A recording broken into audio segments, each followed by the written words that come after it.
사랑이 많으신 하나님 아버지 감사합니다. 저희를 구원해 주시고 저희에게 참된 소망, 천국 허락해 주심에 감사를 드립니다. 우리가 주님께 받은 이 큰 사랑과 은혜를 말씀과 교제 가운데 더욱 알아갈 수 있도록 도와주시고 더욱 하나님을 위해서 저희의 남은 삶들을 살아갈 수 있도록 도와주시길 바랍니다. 말씀을 배우는 가운데 배운 말씀을 우리 삶 가운데 실천할 수 있도록 도와주시고 조금씩 변화되는 삶을 살 수 있도록 도와주시길 바랍니다. 오늘 귀한 시간 함께하여 주시길 바라며 언제나 저희를 사랑하시는 예수님 이름으로 기도드렸습니다. 아멘.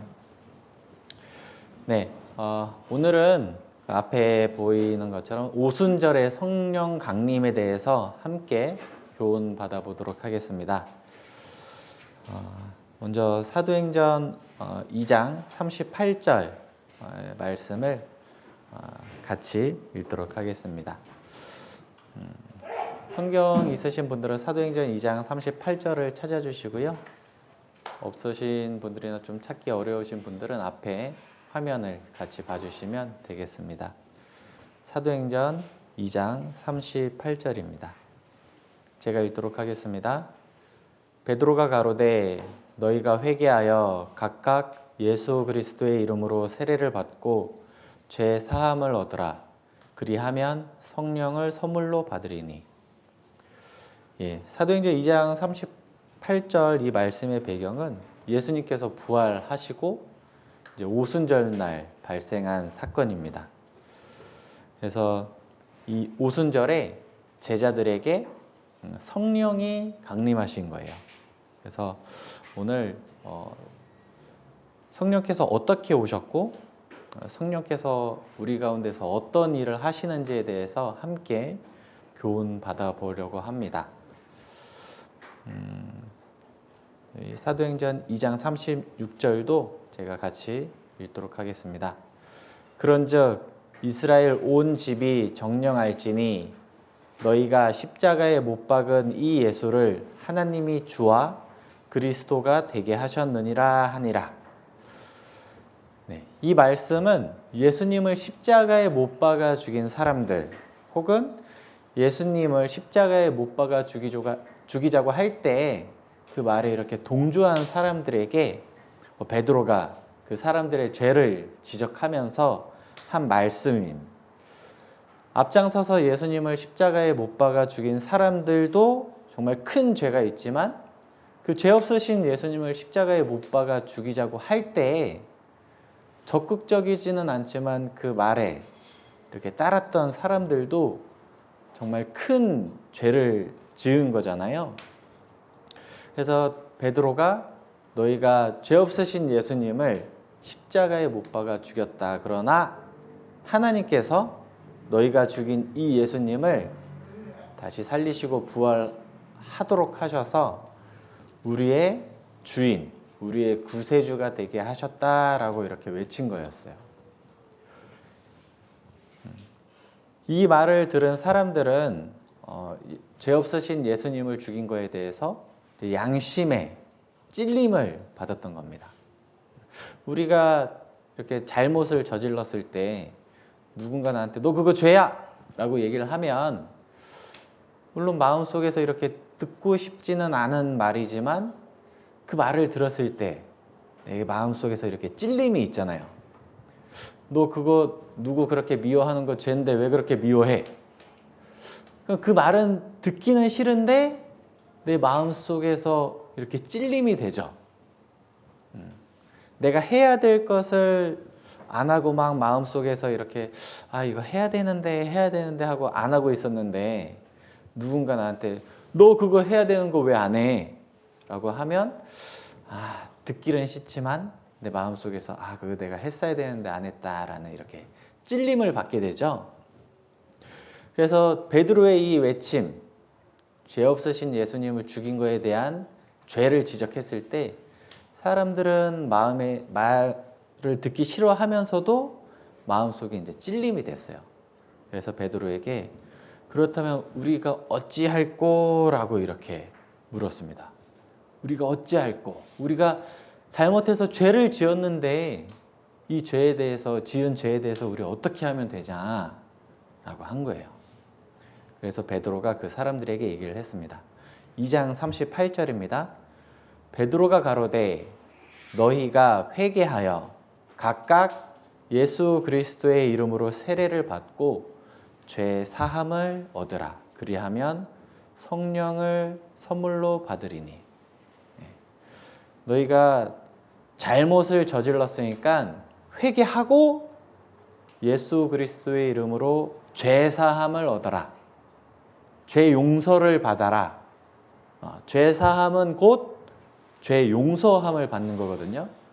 그러니까 잘못에 대해서 뉘우치고 회개하고 죄 사함 받으면 하나님께서 용서해 주시고 또 성령을 주실 것이다 라고 얘기를 한 거예요. 우리 지난 시간에 회개에 대해서 배웠죠. 회개 기억나십니까? 회개가 뭐라고 했죠? 네. 회개는 내가 죄를 짓고 나서 마음으로 내가 이게 죄구나. 내가 죄를 지으면 안 되는데 죄를 지었구나. 라고 이렇게 잘못을 깨닫고 깨닫는 거에서 그치지 않고 어떻게 하는 거라고요? 행동을 돌이키는 거. 내가 마음으로만 이렇게 죄를 뉘우치고 후회하는 게 아니고 내 잘못에 대해서 깨달은 이후에 행동을 돌이키는 거. 이게 바로 회개죠. 그러니까 마음에 깨닫고 행동을 돌이키는 회개를 하면 죄사함을 받을 것이다 라고 얘기를 한 거예요. 자, 이게 행동을 돌이키는 게 바로 회개입니다. 그래서 회개를 하면 죄의 용서, 죄사함을 받고 그 다음에 성령을 선물로 받는다라고 말씀을 하셨어요. 사람은 태어날 때부터 죄인으로 태어났죠. 그리고 죄인으로 태어났는데 자기의 스스로는, 자기의 능력으로는 내가 지은 죄를 단 하나도 이렇게 없앨 수 없어요. 아주 작은 죄 하나도 내가 용서함을 받을 수 없습니다. 잘못은 내가 했고 내가 잘못을 뉘우쳤지만 나의 한계는 내 잘못을 깨닫는 것까지예요. 내가 지은 잘못, 내가 지은 죄에 대해서 나는 어떤 죄도 없앨 수 있는 능력이 없어요. 모든 사람이 다 그렇습니다. 모든 사람이 다 죄인이에요. 그러니까 스스로 죄 문제를 해결할 수 없으니까 하나님께서 대신 이 사람들의 죄 문제를 해결해 주시려고 이 땅에 오셨어요. 그분이 바로 예수님이시죠. 하나님께서 사람의 몸을 가지고 이 땅에 오신 분이 바로 예수님입니다. 그리고 창조주 하나님께서 직접 인간의 몸을 입고 이 세상에 오셨기 때문에 사람이 할 수 없는 많은 일들을 보여주셨어요. 그걸 기적이라고 하죠. 기적. 사람이 할 수 있는 일을 하면 저거 나도 할 수 있어. 그렇게 생각할 거잖아요. 근데 누군가 좀 더 뛰어난 일을 보여주면 저 사람은 특별한 재주가 있네. 이런 얘기를 하죠. 근데 사람으로서 도저히 할 수 없는 일을 했을 때는 기적이다라고 합니다. 예수님께서는 물 위를 걸어가셨어요. 그리고 바람을 잔잔하게 하셨습니다. 여기 중에 혹시 물 위를 걸어가실 수 있는 분 있어요? 헤엄치는 거 말고. 네. 사람으로서는 도저히 할 수 없잖아요. 근데 예수님은 물 위를 걸어가셨어요. 그리고 열매 없는 무화과 나무를 말씀하셔서 말라 죽게 하셨어요. 그리고 우리가 또 배웠었던 오병이어, 보리떡 5개와 물고기 2마리. 정말 이 한 소년의 도시락, 한 끼 먹을 그 양으로 5,000명을 먹이시는 기적을 보여주셨습니다. 이것뿐만이 아니었죠. 네. 병든 많은 사람들을 고쳐주셨어요. 말씀으로.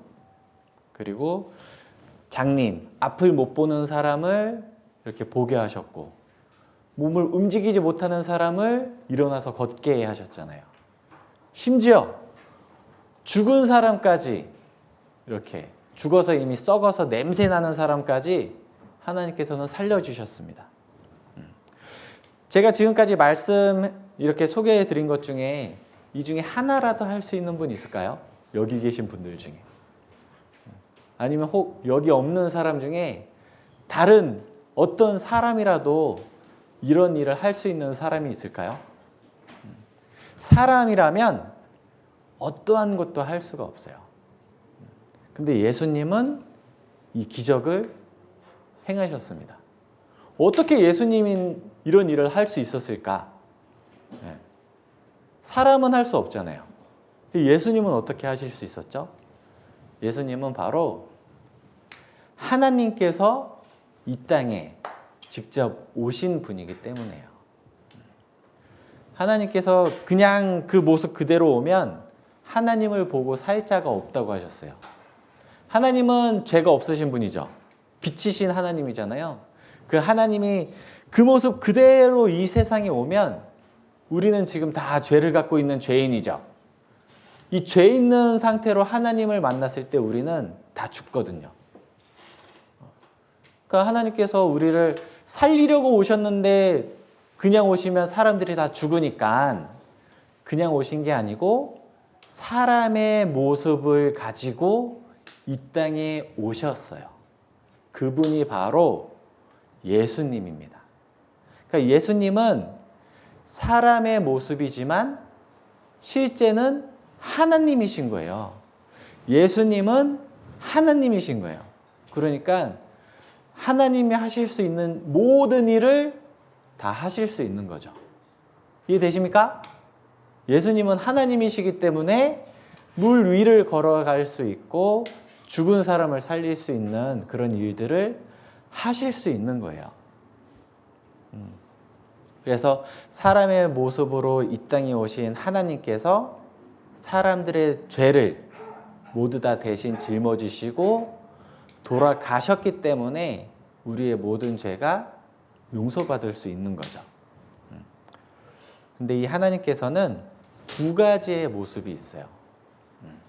바로 공의의 하나님과 사랑의 하나님, 이 두 가지 모습을 가지고 있습니다.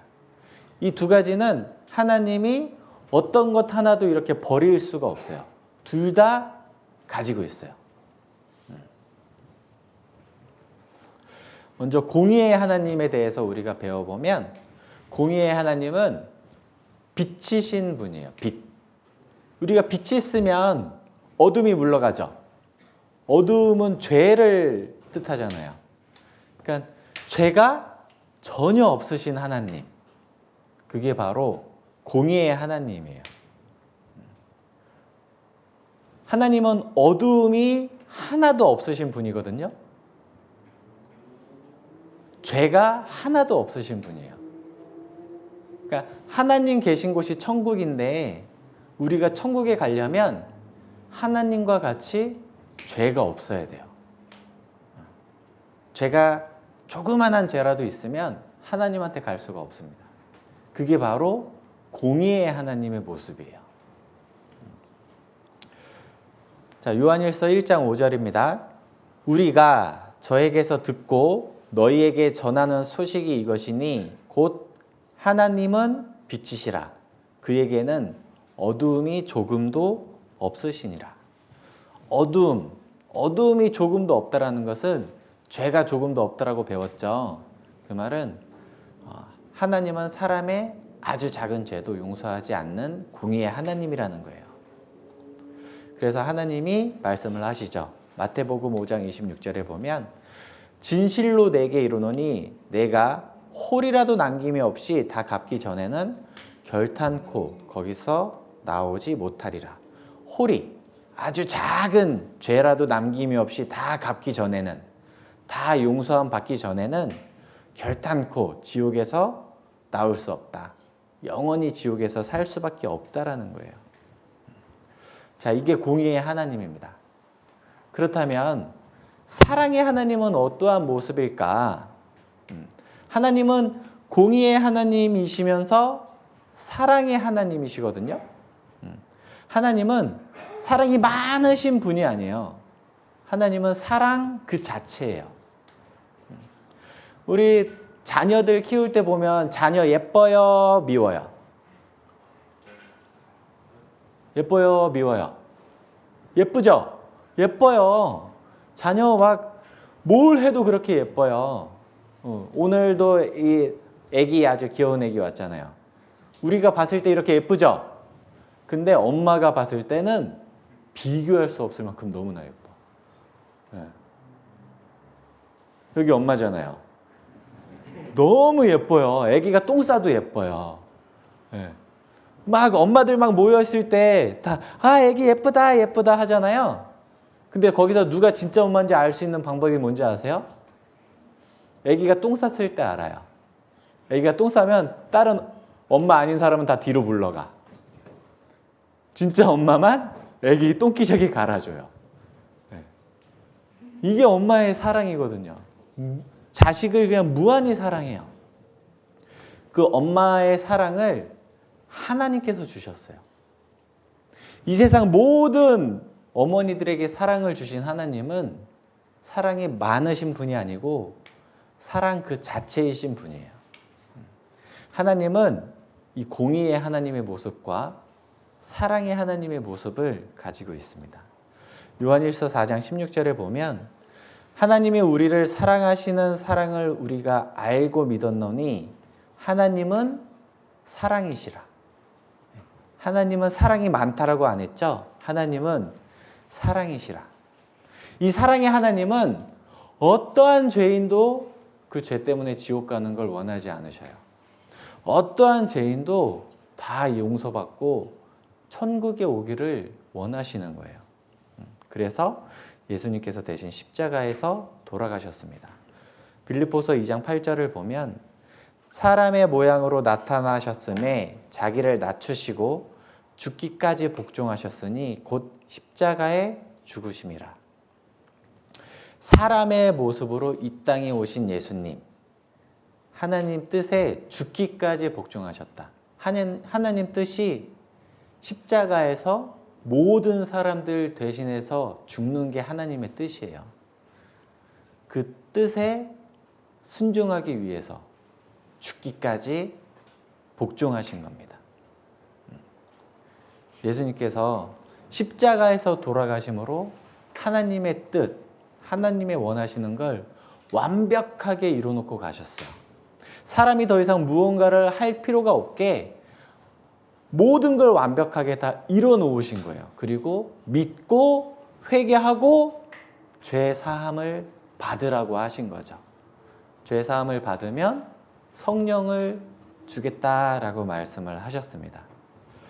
그래서 예수님께서 이렇게 십자가에 죽으시고 죽기만 하면 사람들이 그냥 자기 죄 때문에 죽었는지 뭐 때문에 죽었는지 모르잖아요. 믿을 수가 없잖아요. 그래서 우리의 죄 때문에 죽으셨다라는 것을 증거해 주기 위해서 3일 만에 다시 살아나셨어요. 네. 그리고 많은 사람이 보는 데서 하늘로 올라가셨습니다. 예수님께서 죽으시고 부활하신 게 바로 우리 죄 때문에 죽으시고 부활하셨다라는 증거가 되는 거예요. 누가복음 24장 46절입니다. 또 이르시되 이같이 그리스도가 고난을 받고 제3일에 죽은 자 가운데서 살아날 것과 십자가에서 죽은 지 3일 만에 살아나셨어요. 그리고 많은 사람들이 보는 가운데에서 하늘로 올라가셨습니다. 사도행전 1장 9절입니다. 이 말씀을 마치시고 저희 보는 데서 올리워 가시니 구름이 저를 가리워 보이지 않게 하더라. 많은 사람들이 예수님이 부활 승천하신 것을 보셨어요. 우리가 한두 명만 봤으면 야, 너 그거 잘못 본 것 같은데? 야, 사람이 어떻게 다시 살아나냐? 사람이 어떻게 하늘로 올라가? 이렇게 생각할 수 있잖아요. 근데 많은 사람들이 봤어요. 그래서 그 직접 본 사람들이 이렇게 증거를 한 겁니다. 사도행전 2장 32절입니다. 이 예수를 하나님이 살리신지라 우리가 다 이 일의 증인이로다. 예수님께서 직접 살아나시고 하늘로 이렇게 올라가신 모습을 본 제자들, 많은 사람들이 힘있게 막 증거한 거예요. 우리가 봤다. 내가 직접 봤어. 예수님 죽으셨다가 다시 살아난 거 내가 봤고 하늘로 올라가신 거 내가 봤어. 우리가 막 친구들이랑 막 이렇게 얘기하면서 다툴 때 뭐 네가 맞네 내가 맞네 막 이렇게 서로 다툴 때 가장 힘 있는 사람의 말이 직접 본 사람이죠. 막 한 명은 야 내가 들었는데 뭐가 이렇다더라 하고 있어요. 근데 한 명은 내가 직접 봤어 라고 하면 둘이 이렇게 말다툼하면 누가 이겨요? 한 명은 야 내가 들었는데 뭐가 이렇대. 다른 한 명은 야 내가 봤는데 그거 아니고 이거야 하면 직접 보고 직접 경험한 사람의 말이 정확한 거잖아요. 이처럼 예수님이 하늘 올라가신 걸 본 사람들이 자기가 직접 봤으니까 힘있게 많은 사람들한테 얘기해 줄 수 있는 거예요. 그걸 본 사람, 그 얘기를 들은 사람들은 야, 어떻게 사람이 죽었다가 다시 살아날 수 있어? 생각할 수 있겠죠. 야, 어떻게 사람이 하늘로 올라가? 그 사람들한테는 사람이 할 수 없는 일이기 때문에 안 믿으려고 했어요. 근데 직접 본 사람들이 힘있게 얘기를 하고 하나님을 증거하면 아, 그렇구나. 예수님이 그냥 우리와 같은 사람이 아니고 하나님이셨구나 라는 걸 믿게 되는 거예요. 자, 그래서 고린도전서 15장 4절 6절을 보면 장사 지낸 바 되었다가 성경대로 사흘 만에 다시 살아나사 게바에게 보이시고, 게바가 이 예수님의 제자였던 베드로예요. 베드로에게 보이시고 후에 12제자에게 와. 그 후에 500여 형제에게 일시에 보이셨나니 그 중에 지금까지 태반이나 살아있고 어떤 이는 잠들었으며. 한두 명이 그런 얘기하면 너 잘못 봤겠다 이러겠지만 500여 명이 보면 500여 명이 다 잘못 볼 수가 있을까요? 그렇게 동시에 봤다라는 것은 확실한 사실이었다라는 증거가 되는 거예요. 그래서 예수님께서 부활하시고 많은 사람 보는 데서 하늘로 올라가신 건 사실입니다. 그렇다면 예수님께서 이 땅에 오신 목적이 뭐였어요? 온 세상 사람들의 죄를 대신 짊어지고 십자가에서 죽기 위해 하나님께서 오신 거잖아요. 네, 그분이 죽으시고 살아나시고 하늘로 올라가셨다는 것은 오신 목적을 다 이루고 가셨다는 거예요. 요한복음 19장 30절입니다. 예수께서 신 포도주를 받으신 후 가라사대 다 이루었다 하시고 머리를 숙이시고 영혼이 돌아가시니라. 다 이루었다. 예수님께서 십자가에서 돌아가시기 전에 마지막으로 하신 말씀이 다 이루었다예요. 이 땅에 온 목적을 다 이루었다. 이 세상 사람들의 모든 죄를 내가 대신 갚아주는 걸 다 이루었다. 모든 사람이 믿고 구원받을 수 있는 일을 다 이루었다라는 거예요. 이렇게 구원을 완성하신 예수님께서 하늘로 올라가시면서 제자들에게 성령을 주시겠다고 약속을 하셨어요. 사도행전 1장 5절입니다. 요한은 물로 세례를 베풀었으나 너희는 몇 날이 못되어 성령으로 세례를 받으리라.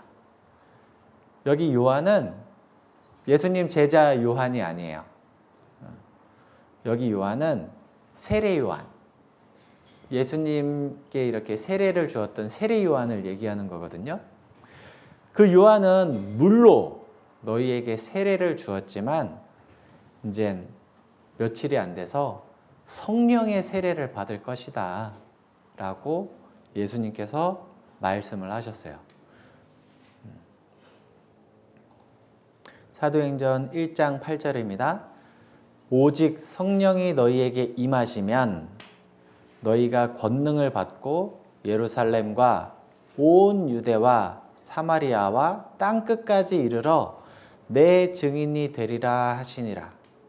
여기서 조금 어려운 말이 권능, 성령이 우리에게 오면, 제자들에게 오면 그 이후에 되어질 일을 말씀하신 거거든요.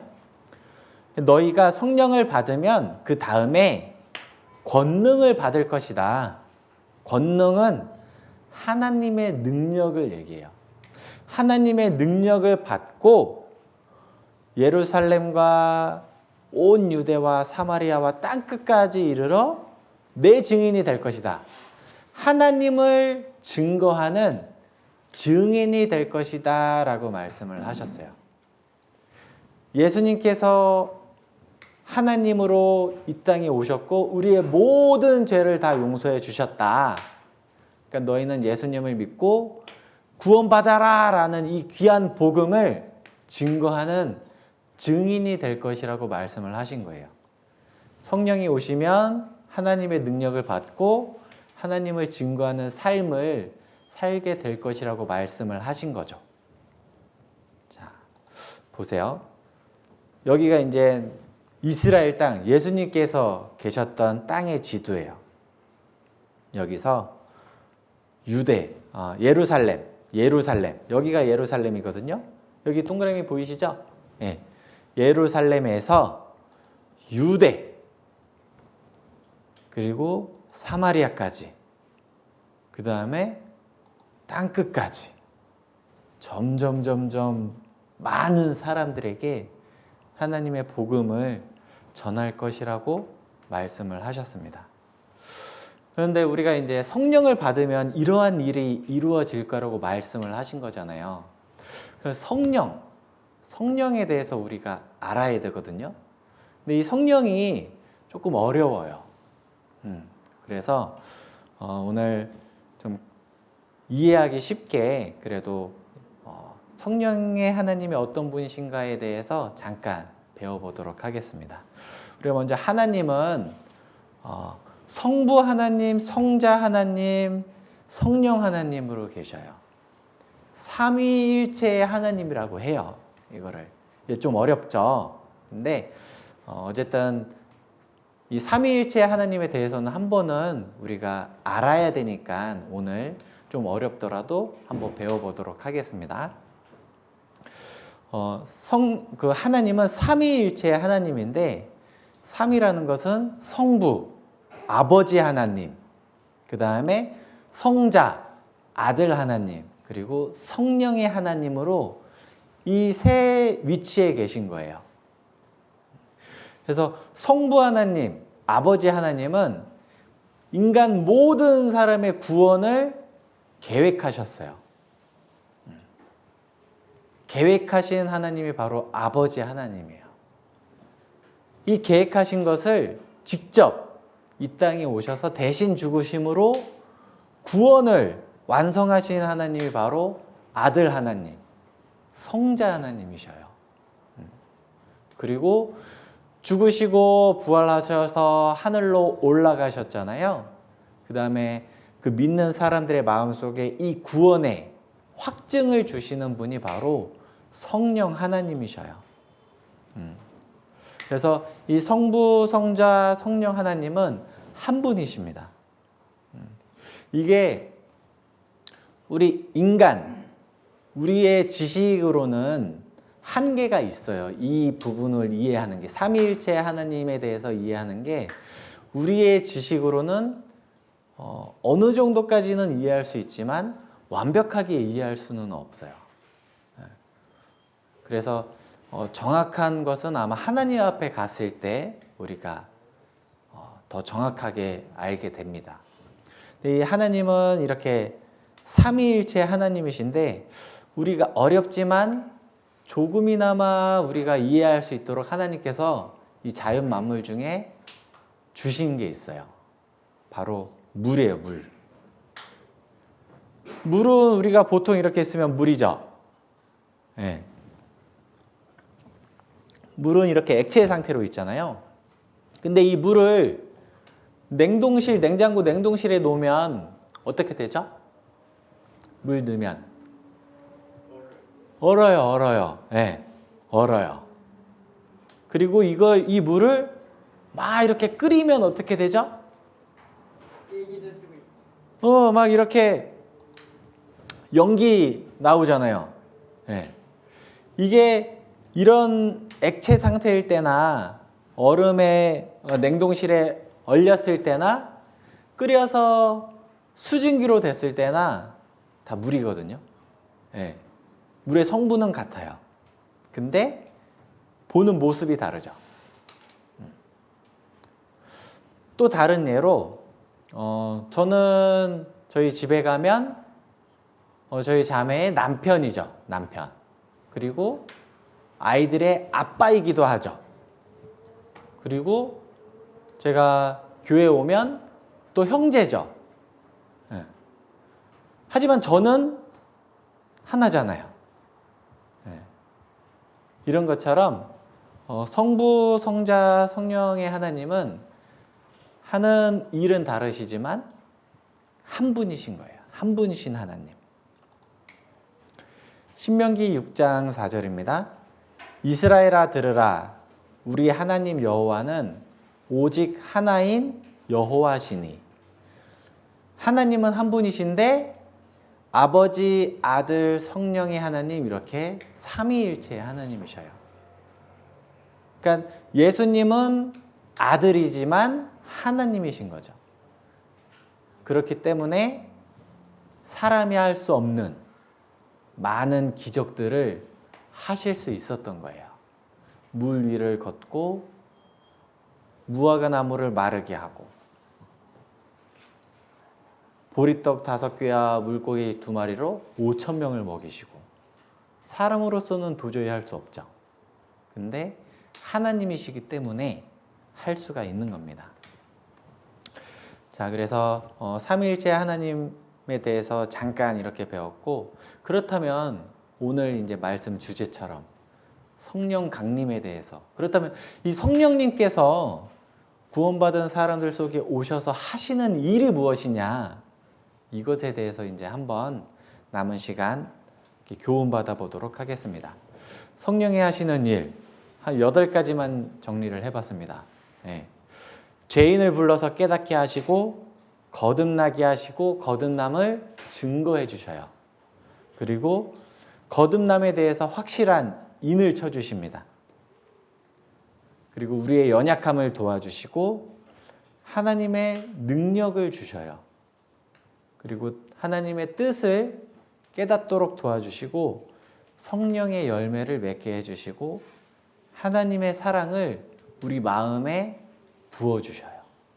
네. 자, 먼저 하나씩 이제 살펴볼 건데, 먼저 죄인을 불러서 깨닫게 하십니다. 요한복음 3장 5절입니다. 예수께서 대답하시되 진실로 진실로 내게 이르노니 사람이 물과 성령으로 나지 아니하면 하나님 나라에 들어갈 수 없느니라. 네, 이 말씀은 한밤중 예수님을 찾아온 니고데모에게 예수님께서 하신 말씀이에요.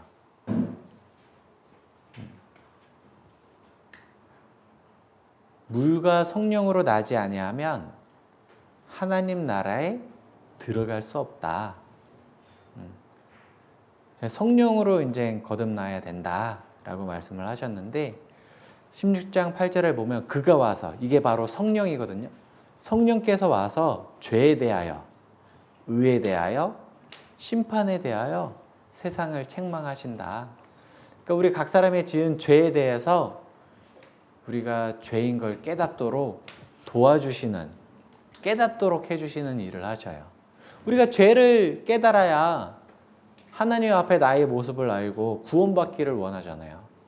내가 구원받기를 원했을 때 하나님의 말씀을 배우는 가운데 구원을 받을 수가 있죠. 성령님께서 우리 가운데 역사하셔서 죄인의 마음에 죄를 깨닫도록 도와주십니다. 그리고 또 하시는 일이 사람을 거듭나게 하시고 또 그 거듭남에 대해서 증거를 해주셔요. 로마서 8장 16절입니다. 성령이 친히 우리 영으로 더불어 우리가 하나님의 자녀인 것을 증거하시나니, 죄를 깨닫게 할 뿐만 아니라 거듭나게 하시고 내가 받은 그 구원, 거듭남에 대해서 증거를 해주신다 그랬어요. 내가 전에는 하나님 앞에 심판받아야 될 죄인이었다가 구원받고 나서 하나님의 자녀가 되었다라는 것을 증거해 주는 거예요. 우리가 재판할 때 판사가 이렇게 판결 내리기 전에 막 검사는 이 사람 죄인입니다 막 이렇게 얘기하잖아요. 그래서 처벌해야 됩니다. 그럴 때 그 변호사가 이 사람이 이러이러한 죄를 짓지 않았습니다. 오해입니다. 이렇게 변호를 해주죠. 그리고 그 증인이 내가 봤는데 이 사람 죄 안 지었습니다 말하고 이렇게 증거를 해주잖아요. 그럼 최종 판사가 이 사람 증거를 들어보니까 잘못된 거고 죄가 없네. 땅땅땅. 그럼 죄 없음. 이렇게 되는 것처럼 성령님께서 우리를 위해서 하나님 앞에 변호해 주시고 증인으로서 증거해 주시는 거예요. 어떤 걸 증거해 주시고 어떤 걸 변호해 주실까? 하나님, 이 사람 죄 없습니다 라고 증거해 주시는 거예요. 예수님께서 이 사람의 죄를 십자가에서 모두 다 대신 갚아주셨습니다.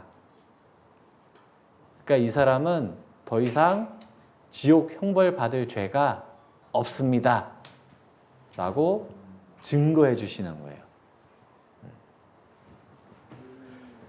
자, 그리고 인을 쳐주신대요. 고린도후서 1장 22절을 보면 저가 또한 우리에게 인치시고 보증으로 성령을 우리 마음에 주셨느니라. 인을 쳤다라는 걸 생각하면 우리 도장 찍는 걸 생각하면 돼요. 우리 다 도장 찍어봤어요? 요즘에 도장 많이 안 찍죠? 요즘에는 뭐 이렇게 지장도 안 찍나? 사인으로 다 대체하나요? 근데 예전에 이제 생각해보면 우리가 뭐 중요한 계약서 할 때 도장 찍죠? 도장. 딱 도장을 찍어요. 도장을 이렇게 보이는데 이 찍는 곳 보면 이렇게 다 파놨어요. 네. 그래서 이 도장을 꽝 찍으면 그 모양 파인 대로 모양이 딱 찍어나죠. 그래서 요즘에는 사인으로 많이 하기도 하지만 예전에는 중요한 뭐 집계약이나 중요한 계약을 할 때 딱 도장을 찍어요. 그 도장을 찍음으로써 이것은 이제 내 거다라는 소유권을 주장할 수가 있는 거죠. 이거 이제 내 거다라는 표로 딱 도장 찍는 거예요. 하나님께서 그것처럼 성령께서 우리에게 인을 딱 쳐주셔요. 어떤 인일까요? 어떤 도장을 찍는 거예요? 이 사람은 구원받은 사람이라는 도장을 우리 각 사람의 마음속에 딱 찍어주는 거예요. 그래서 하나님께서 찍은 도장은 절대 지워지지 않죠. 네. 그래서 우리가 죽을 때까지 하나님께서 찍어주신 그 도장, 하나님의 것이라고 찍어주신 이 도장을 우리가 믿고 당당하게 하나님 앞에 나아갈 수가 있는 거예요. 그리고 하나님께서 성령을 통해서 우리의 연약함을 도와주셔요. 로마서 8장 26절입니다. 이와 같이 성령도 우리 연약함을 도우시나니. 네. 우리가 구원 받을 때도 사실 내가 할 수 있는 건 아무것도 없었죠. 내가 뭐 해서 구원 받으신 분 있어요? 네. 내가 한 거는 그냥 와서 앉아서 말씀 들은 것밖에 없어요. 내가 무언가를 해서 구원받은 게 아니죠. 왜냐하면 내가 구원받기 위해서 할 수 있는 게 아무것도 없거든요. 나는 죄 지은 것밖에 없는데 하나님께서 도와주셨죠. 구원해 주셨죠. 그런데 구원받은 이후에 우리의 마음속에, 우리 각자의 마음속에 야, 내가 이제 구원받았으니까 이제 지옥 안 간다. 나 이제 죄 마음껏 지으면서 살아야겠다. 라고 생각하시는 분 있나요? 절대 그럴 수 없죠. 내가 구원받았으니까 이제는 더 이상 예전처럼 죄 짓지 말고 하나님 아들답게, 정말 하나님 자녀답게 살아야겠다. 내가 착하게 살아가는 모습 속에서 나를 통해서 다른 사람들 전도해야겠다. 막 다 그런 마음이 있잖아요. 근데 실제로 생활하다 보면 어때요? 갑자기 생활이 확 바뀌나요? 나 이제 착하게 말씀 열심히 읽어야지 하고 집에 가서 TV 재밌다. 핸드폰 재밌는 거 있네. 네. 그리고 친구들 전도해야지 하고 갔다가 야 놀자. 그래 같이 놀자. 이러죠. 나 이제 나쁜 말 하지 말아야지. 딱 생각했는데 누가 나 때리면 우이 찝찝찝 이런 말 나오죠. 네.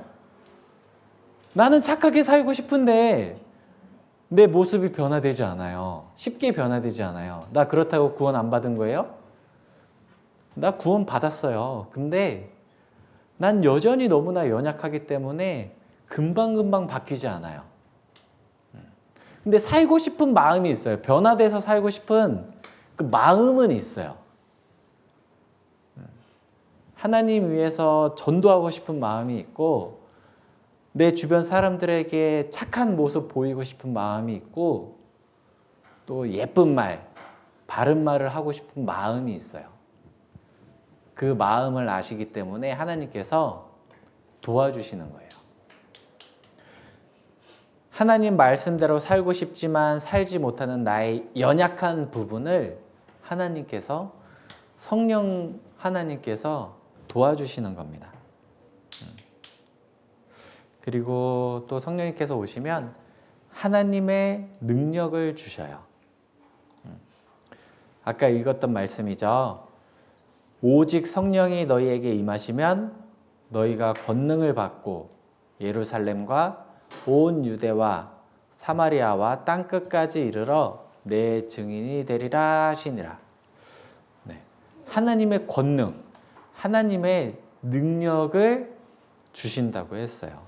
그래서 그 하나님의 능력, 하나님께서 함께 하시는 그 능력을 믿고 의지해서 내 주변의 많은 사람들에게 하나님의 복음을 전하는 그런 삶을 살게 되는 겁니다. 처음에 구원받으면 내 소중한 가족, 내 아내, 내 남편, 내 자식들, 내 부모님 막 이렇게 전도하려고 해요. 그러다가 내 친한 친구 전도하고 싶죠. 내 소중한 사람 전도하고 싶어요. 그러다가 내 회사 직장 동료들 전도하고 싶죠. 처음에는 나와 이렇게 친한 사람, 나한테 잘해주는 사람 먼저 이렇게 막 전도하고 싶고 데려오고 싶고 그러다가 점점 내가 말씀을 배우다 보면 그 사람들만 소중한 게 아니구나 라는 걸 알게 돼요.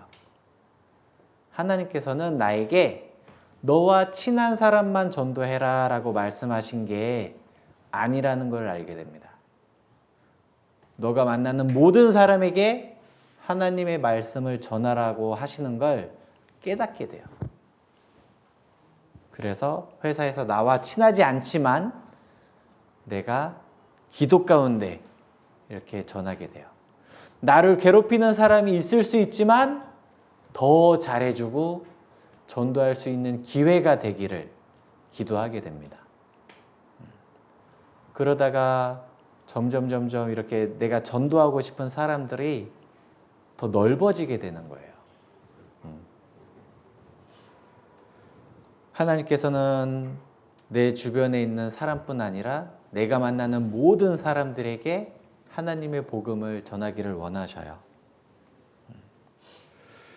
자, 그 다음에 요한복음 13장 5절 말씀을 보면 이에 대야에 물을 담아 제자들의 발을 씻기시고 그 두르신 수건으로 씻기기를 시작하여 라는 말씀이 있어요.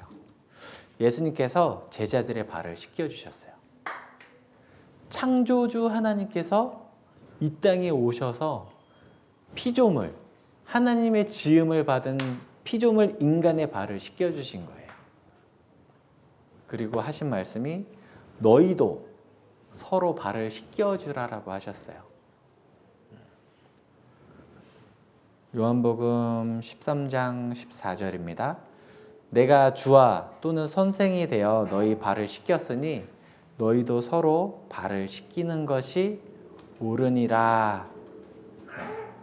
우리가 전도할 때 내 소중한 사람 혹 나와 별로 친하지 않은 사람 누구든 간에 전도할 때 다 내 마음을 알아주던가요?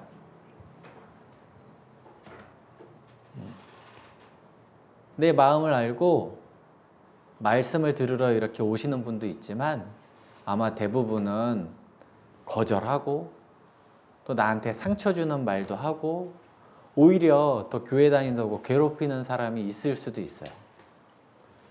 우리가 전도하는 과정 속에서 하나님의 일을 하는 과정 속에서 세상으로부터 이렇게 상처를 받고 싶지 않지만 받아요. 막 마음에 슬프잖아요. 난 그 사람 생각해서 말씀 듣자고 했더니 나를 오히려 더 괴롭히네? 내가 저 사람한테 전하나 봐라. 그럽니까? 아니죠. 다시 전도하잖아요. 근데 다시 전도하려면 이 마음에 받은 상처를 회복해야 돼요. 그 회복하는 곳이 바로 이 교회예요, 교회. 우리 구원받은 형제 자매님들이 함께 모였죠. 그래서 말씀 배우고 함께 교제하는 가운데 내가 하나님 일 하면서 상처받은 그 내 마음 위로받는 거예요. 그리고 다시금 힘을 낼 수 있도록 용기를 갖게 돼요. 성령님께서 오시면 우리 가운데 함께 계시기 때문에 우리의 마음을 위로해 주시고 우리가 다시금 일어서서 하나님 일을 할 수 있도록 도와주셔요. 우리의 연약한 부분을 항상 이렇게 보듬어 주시고 위로해 주시고 격려해 주십니다. 그리고 또 성령님께서 오시면 하나님의 뜻을 깨닫도록 도와주셔요. 요한복음 14장 26절입니다. 보혜사 곧 아버지께서 내 이름으로 보내실 성령 그가 너희에게 모든 것을 가르치고 성령님께서 오시면 그 다음에 결국 이제 하나님의 말씀을 깨닫게 되죠. 내가 구원받기 전에 교회 다니신 분도 있고 안 다니신 분도 있죠. 근데 교회 다녔던 분들 한번 생각해 보셔요. 내가 구원받기 전에 다른 교회 다녔을 때 내가 구원을 못 받은 이유가 뭘까? 내가 하나님 뜻을 알지 못했던 이유가 뭘까? 그렇게 오랜 시간 교회를 다니고 말씀을 들었는데 구원을 받지 못했어요. 말씀을 깨닫지 못했어요. 왜냐하면 이 하나님의 말씀은 먼저 구원받은 사람들을 통해서 깨닫게 되거든요. 하나님께서 우리 각 사람에게 직접 나타나셔서 말씀을 깨닫게 해주시는 게 아니에요. 먼저 구원받은 사람들을 통해서 그 사람을 통해서 말씀을 깨닫고 구원받게 해주십니다. 그리고 그 성령님을 통해서 하나님께서 구원받은 이후에 내가 어떠한 모습으로 살기를 원하시는지 알게 되는 거예요. 그게 참된 교회 가운데에서 하나님께서 도와주시는 겁니다. 교회당 많은 건물들은 있죠. 네. 그런데 정말 하나님 말씀대로 구원받은 사람들은 많지가 않아요. 그래서 우리는 이 구원받을 수 있는 말씀, 이 하나님의 참된 교회 가운데 내가 속해 있다라는 것을 정말 감사하고 주님 오실 때까지 내가 이 교회 가운데서 말씀 배우고 교제해야 된다라는 마음을 굳게 잡아야 돼요. 네. 그 다음에 성령께서 오시면 성령의 열매를 맺게 해주셔요. 자, 성령의 열매는 무엇일까? 갈라디아서 5장 22절입니다. 오직 성령의 열매는 사랑과 희락과 화평과 오래 참음과 자비와 양선과 충성과, 이 성령의 열매가 있어요. 성령의 열매 9가지가 있거든요. 사랑, 희락, 화평, 오래 참음, 자비, 양성, 충성, 온유, 절제. 이 9가지의 성령의 열매가 나와요. 우리가 나무를 봤을 때 나무가 살아있으면, 사과나무를 예를 들어서 사과나무가 살아있으면 사과가 열리죠.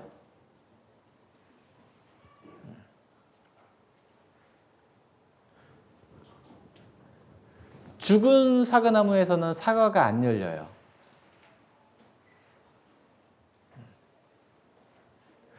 근데 살아있는 사과나무라면 당연히 시간이 지나면 열매를 맺게 됩니다. 열매는 많이 맺을 수도 있고 조금 맺을 수도 있어요. 사과나무가 이렇게 크고 건강한 나무냐, 이렇게 조그맣고 병든 나무냐에 따라 열매 맺는 건 달라질 수 있어요. 하지만 살아있다면 열매는 맺게 되어 있어요. 내가 구원받았다면, 구원받으면 성령님이 오신다 그랬죠? 내가 구원받으면 성령이, 내가 알든 모르든 성령이 와 계셔요. 성령이 와 계시다면 성령의 열매가 맺어지게 되어 있어요. 시간이 더딜 수도 있습니다. 어떤 분은 바로 맺힐 수도 있어요. 어떤 분은 많이 맺힐 수도 있어요. 어떤 분은 조금 맺힐 수도 있어요. 하지만 중요한 건 내가 성령을 받았다면 성령의 열매는 맺는다는 거예요.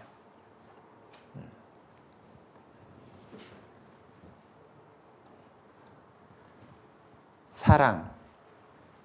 우리 성령의 9가지 열매 한번 따라서 사랑, 희락, 화평, 오래 참음, 자비, 양성, 충성, 온유, 절제. 이 성령의 열매가 구원받고 성령께서 계시다면 열매를 맺게 되어 있습니다. 자, 그리고 성령께서 오시면 하나님의 사랑을 우리 마음에 부어주셔요. 자, 로마서 5장 5절입니다. 소망이 부끄럽게 아니함은 우리에게 주신 성령으로 말미암아 하나님의 사랑이 우리 마음에 부음바 됨이니. 하나님의 사랑이 우리 마음에 부음바 됐다라고 했어요. 성령의 열매가 있듯이 우리가 구원받고 성령께서 오시면 우리 마음에 하나님의 사랑을 부어주신다고 했어요. 부어주신다라는 건 넘치도록 주신다는 거거든요. 여기 컵에 물이 있죠. 네. 근데 여기 이렇게 물을 부으면 점점 이렇게 차겠죠. 근데 더 계속 부으면 막 넘쳐 흐르겠죠. 네.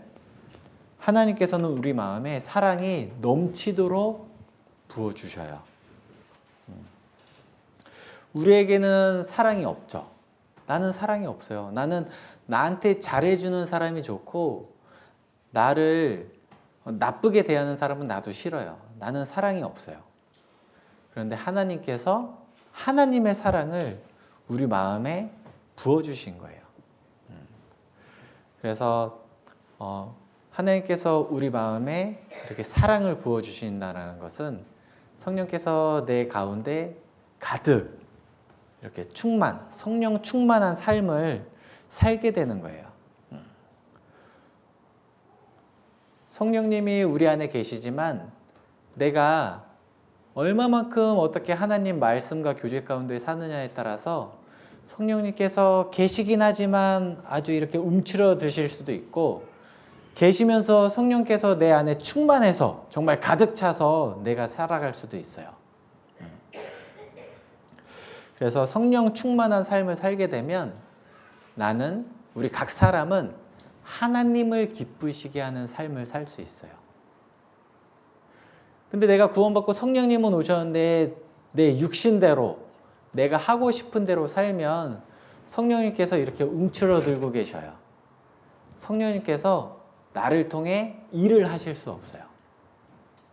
그래서 우리는 성령께서 나를 통해 일을 하실 수 있도록 내가 성령 충만한 삶을 살아야 돼요. 에베소서 5장 18절입니다. 술 취하지 말라. 이는 방탕한 것이니 이는 성령의 충만을 받으라. 술 취하지 말라라고 말씀하시고 그 다음에 이어서 바로 성령의 충만을 받으라고 하셨어요.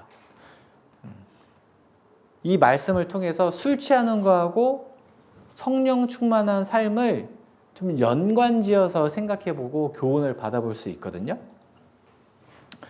자, 먼저 비교해서 생각해보면 이게 쉽게 이해가 됩니다. 술 취한 삶, 술 취하려면 술이 필요하죠.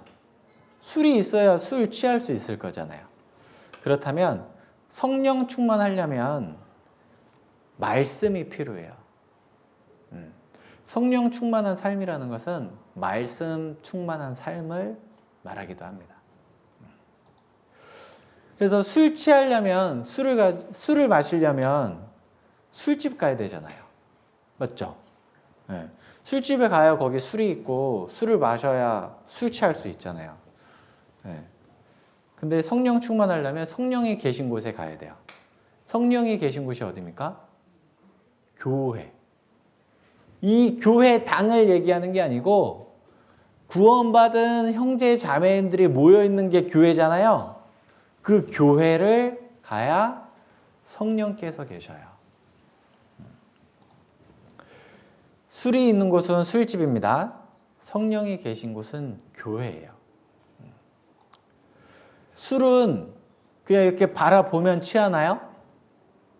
술 취하려면 마셔야 되죠. 네. 마시라는 거 아닙니다. 지금 술 취하는 거하고 성령 충만한 걸 비교해서 이제 어떻게 해야 성령 충만을 받을까? 이거 교훈 받는 거지. 야, 오늘 말씀 시간에 술 취하는 방법을 알려주셨어. 이러면 안 돼요. 네. 그래서 술 취하려면 술을 마셔야 되듯이 성령 충만하려면 성령의 공급을 받아야 돼요. 성령의 공급을 받으려면 우리가 말씀을 배우고 함께 교제 나누고 함께 모여서 봉사하는 가운데 성령의 공급을 받을 수가 있어요. 자, 그리고 술은 이렇게 조금 마신다고 취하지 않죠.